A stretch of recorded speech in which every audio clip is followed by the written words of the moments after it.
ਅੱਜ ਤੁਹਾਨੂੰ ਸਿਰਫ ਔਰ ਸਿਰਫ ਜੱਟਾਂ ਦੀ ਇੱਕ ਮਿਸਾਲ ਦੇਣੀ ਹੈ। ਇੱਕ ਤੁਹਾਨੂੰ ਗੱਲ ਸੁਣਾਣੀ ਹੈ। ਗੱਲ ਇਹ ਵੇ ਕਿ ਇੱਕ ਚੂਹਾ ਆਇਆ ਘਰ ਦੇ ਵਿੱਚ ਰਹਿੰਦਾ ਆਇਆ ਅਤੇ ਸਾਈਆਂ ਚਾਰ ਚਫੇਰੇ ਦੰਦੀ ਲਾ ਦਿੱਤੀ। ਇਹਨੇ ਕੜੁੱਕਾ ਲਾ ਦਿੱਤਾ ਵੱਡਾ ਜਾਲੀ ਕਿ ਇਹਨੂੰ ਫੜਨਾ। ਚੂਹੇ ਨੂੰ ਪਤਾ ਲੱਗਾ ਵੀ ਜਾਲੀ ਲੱਗ ਗਈ ਹੈ। ਚੂਹਾ ਭੱਜਿਆ, ਉਹ ਭੱਜਦਿਆਂ ਸਾਰ ਗਿਆ ਕੁੱਕੜ ਕੋਲ। ਘਰ 'ਚ ਉਹਨਾਂ ਕੁੱਕੜ ਵੀ ਰੱਖਿਆ ਸੀ। ਕੁੱਕੜ ਨੂੰ ਆਖਿਆ ਜੀ ਫਾਈ ਲੱਗ ਗਈ ਹੈ ਅਤੇ ਇਹਦਾ ਕੋਈ ਸਬਬ ਬਣਾਈਏ, ਇਹਨੂੰ ਫੜੀਏ, ਇਹਨੂੰ ਕੱਟੀਏ। ਉਸ ਆਖਿਆ ਜੀ ਮੈਂ ਕੁੱਕੜ ਮੈਂ ਉਹਦੇ ਕੀ ਲੈਣ ਜਾਣਾ, ਮੈਂ ਕੀ ਲੋੜ ਹੈ ਜਾਣ ਦੀ।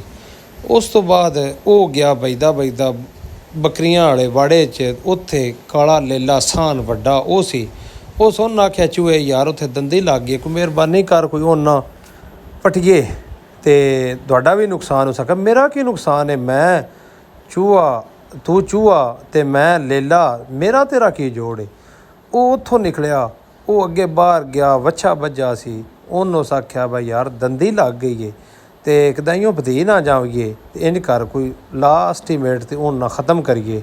ਉਸ ਆਖਿਆ ਭਾਈ ਮੈਂ ਬੈਲ, ਤੂੰ ਚੂਹਾ ਤੂੰ ਜਾਣੇ। ਤੇ ਉਹ ਜਨਾਬ ਵੱਛੇ ਵੱਲ ਗਿਆ। ਉਸ ਵੱਛੇ ਨੇ ਆਖਿਆ ਬਈ ਯਾਰ ਇੰਝ ਕਰੀਏ ਬਈ ਇਹ ਨਾ ਦੰਦੀ ਜਿਹੜੀ ਹੈ ਨਾ, ਇਹ ਤੇਰਾ ਵੀ ਨੁਕਸਾਨ ਹੈ ਸਾਡਾ ਵੀ ਨੁਕਸਾਨ ਹੈ, ਅਤੇ ਇਹ ਇੰਝ ਕਰੀਏ ਬੰਨ ਕੇ ਨਾ ਵੱਢੀਏ ਸੇ। ਉਸ ਆਖਿਆ ਜੀ ਮੇਰਾ ਕੋਈ ਨਹੀਂ, ਤੂੰ ਜਾਣੇ ਤੇਰਾ ਕੰਮ ਜਾਣੇ। ਉਸ ਤੋਂ ਬਾਅਦ ਚੂਹਾ ਉਹ ਘਰ ਛੱਡ ਕੇ ਤੇ ਨਾਲ ਦੇ ਘਰ ਟੁਰ ਗਿਆ। ਉਸ ਆਖਿਆ ਮੈਨੂੰ ਕੀ ਲੋੜ ਹੈ, ਜਿਹਨਾਂ ਦਾ ਨੁਕਸਾਨ ਨਹੀਂ, ਮੇਰਾ ਕੋਈ ਬਾਹਲਾ ਹੈ। ਉਹ ਚੂਹੇ ਜਿਹੜੀ ਦੰਦੀ ਲੱਗੀ ਉਹਦੇ ਵਿੱਚ ਪੈ ਗਿਆ ਕਦਾਈਓ ਨਾ ਸੱਪ। ਉਹ ਜੱਟ ਦੀ ਬੀਬੀ ਜਿਹੜੀ ਹੈ ਜਾਂ ਮਿਸਾਲ ਦੇ ਤੌਰ 'ਤੇ ਜਿਸ ਘਰ ਦੰਦੀ ਲੱਗੀ ਸੀ ਉਹ ਕੱਢਣ ਲੱਗੀ, ਉਹ ਦੰਦੀ ਜਿਹੜੇ ਉਹ ਸੱਪ ਹੁਣ ਲੜ ਗਿਆ। ਸੱਪ ਲੜਿਆ, ਉਹ ਹਸਪਤਾਲ ਲੈ ਗਏ। ਅੱਗੋਂ ਆਏ ਪ੍ਰਾਹੁਣੇ, ਆਉਂਦਿਆਂ ਉਹਨਾਂ ਕੁੱਕੜ ਨੂੰ ਆਖਿਆ ਜੀ ਕਰੋ ਜੀ ਚੋਂ ਪ੍ਰਾਹੁਣੇ ਰੋਟੀ ਦਿਓ। ਉਹ ਕੁੱਕੜ ਜਿਹੜੀ ਖਵੀ ਗਏ, ਚੂਹਾ ਵਹਿੰਦਾ ਰਿਹਾ। ਅੱਗੋਂ ਦਿਹਾੜੀ 2 ਲੱਗੇ ਅਤੇ ਕਿਸੇ ਆਖਿਆ ਬਸ ਸਦਕਾ ਦਿਓ। ਉਹਨਾਂ ਉਹ ਕਾਲਾ ਲੇਲਾ ਫਦਿਆ ਅਤੇ ਉਹਨਾਂ ਸਦਕਾ ਦੇ ਛੜਿਆ। ਉਹਨਾਂ ਆਖਿਆ ਜੀ ਇਹ ਸਦਕਾ ਹੋ ਗਿਆ। ਪਿੱਛੋਂ ਜੀ ਉਹ ਬੀਬੀ ਮਰ ਗਈ। ਉਹਨਾਂ ਜੀ ਰੋਟੀ ਪਕਾਣੀ, ਉਹਨਾਂ ਆਖਿਆ ਜੀ ਲਿਆਓ ਜੀ ਵੱਛੇ ਨੇ।